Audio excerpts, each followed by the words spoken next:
Alright, so I was not able to record a video during the time, but I did end up taking pictures of some of the stuff we went over after Mr. Winkler went through all of them. So I will be sure to include all those in this PowerPoint. I'll just go over real quick.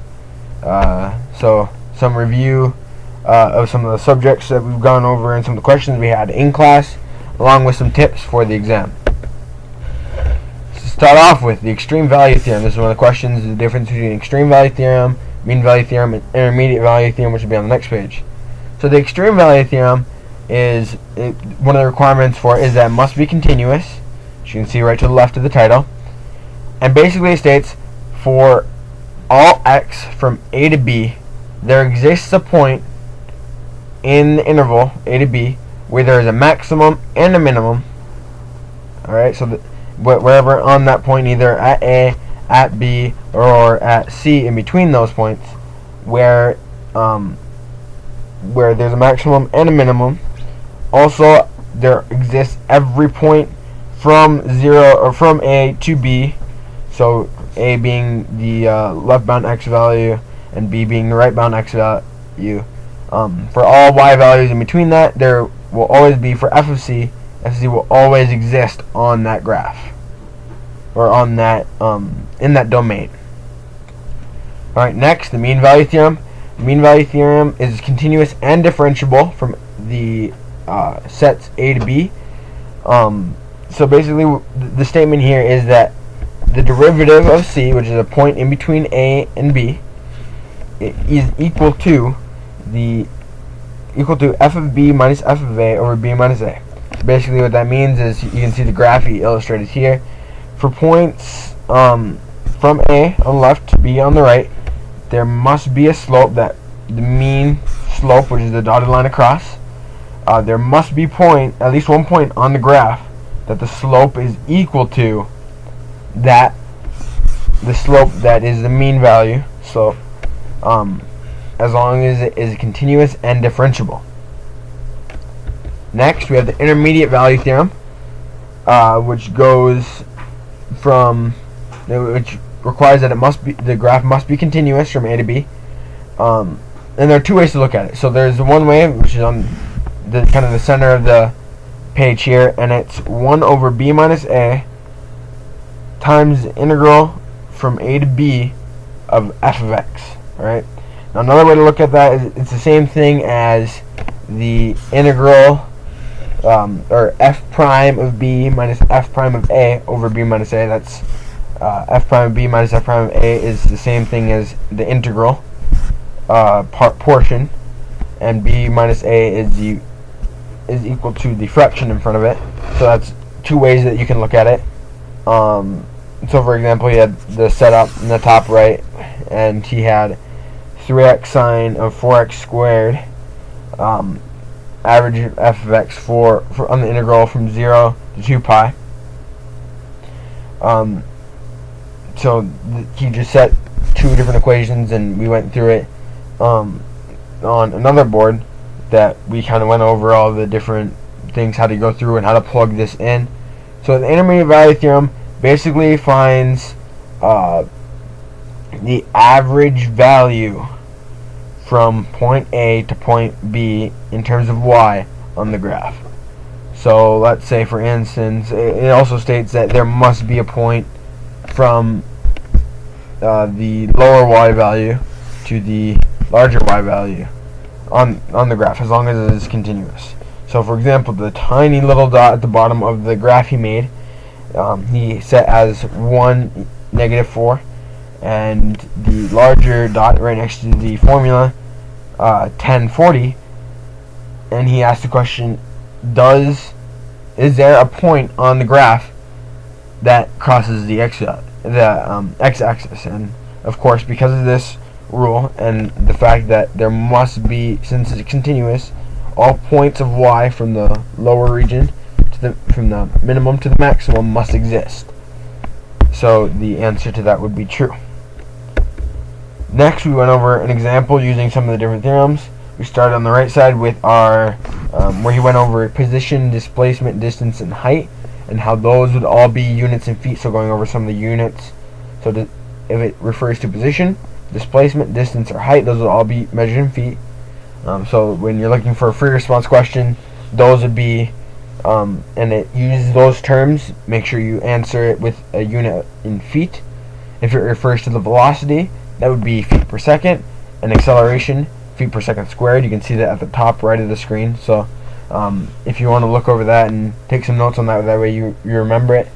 But pretty much we've gone over it enough in class that you shouldn't have to.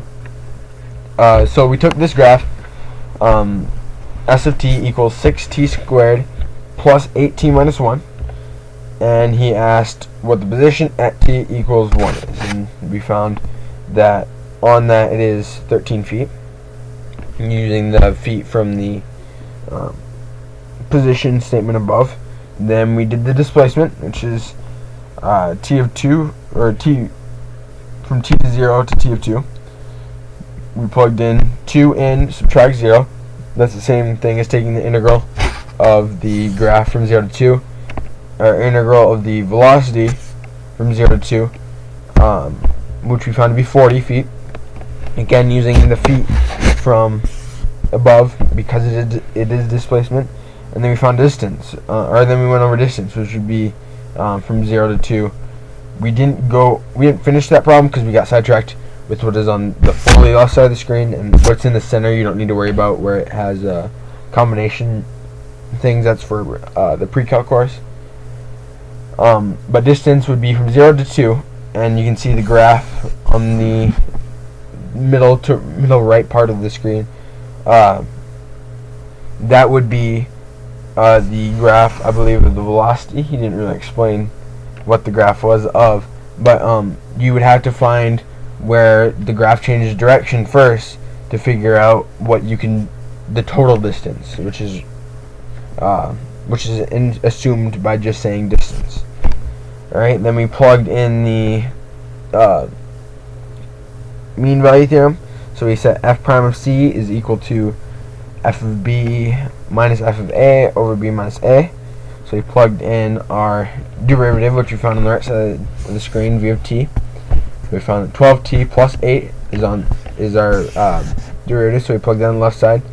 And then we plugged in what we found on the right side of the screen of 40 feet for our f of b minus f of a, because we were plugging in from 0 to 2, over b minus a, which is 2 minus 0, so 2.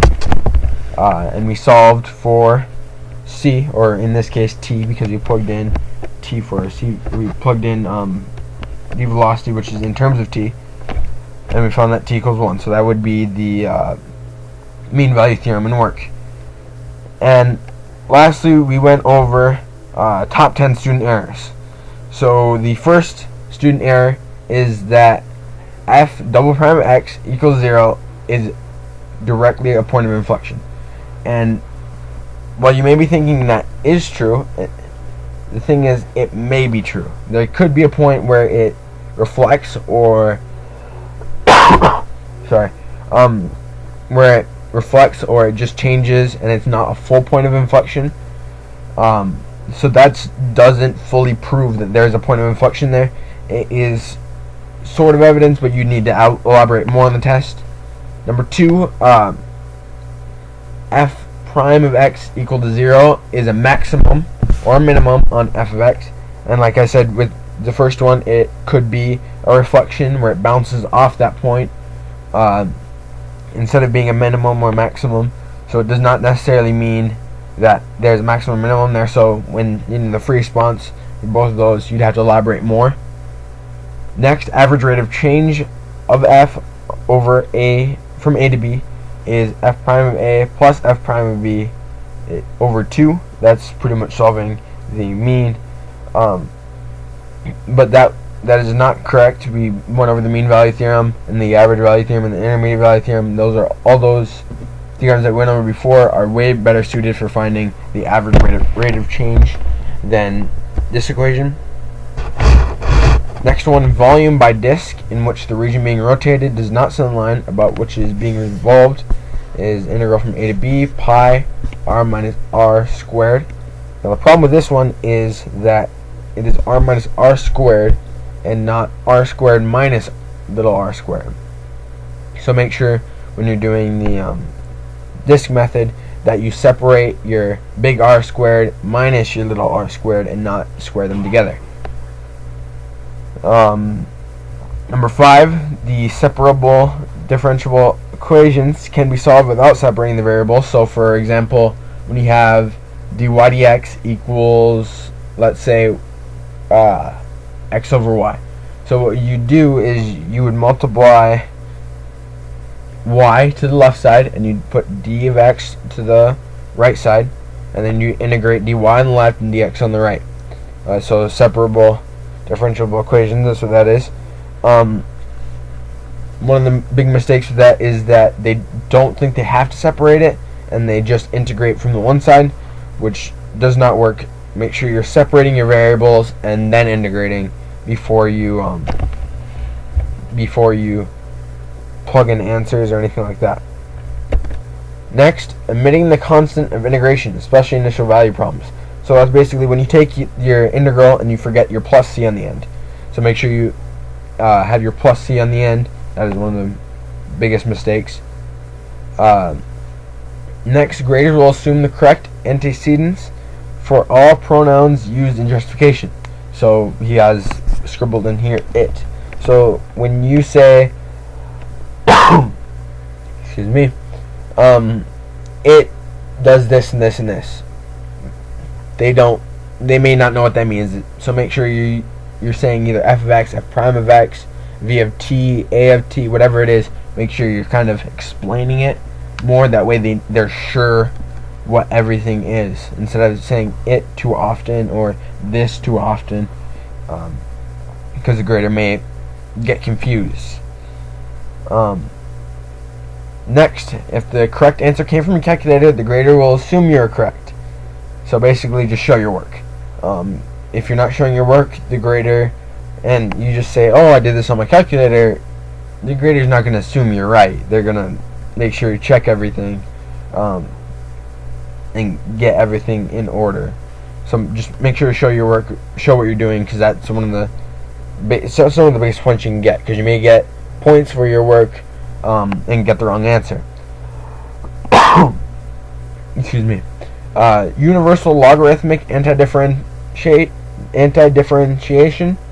So that basically the integral of 1 over f of x is equal to the natural log of f of x. So basically that doesn't always work. So if it is linear across the bottom, meaning it's x to the power of 1 and nothing else, it does not that is the only time that this will work, that the natural log of f of x will work. If it is x squared, it will not work, because you will have the ln of x squared, and as you know through chain rule, you'll not get 1 over x squared. You would get 2x natural log of x squared instead of 1 over x, or 2x over x squared instead of the standard x squared you're looking for. So make sure you're not just bringing ln of x, make sure you're checking your chain rule work. Which brings us to number 10, dy dx of f of y equals f prime of y. Another chain rule errors. So basically, because it is d dx and f of y, you have to make sure you have f prime of y times y prime itself. Make sure you're adding that, either y prime or dy dx. In the end, you're not forgetting that if you're doing the derivative of y in terms of x.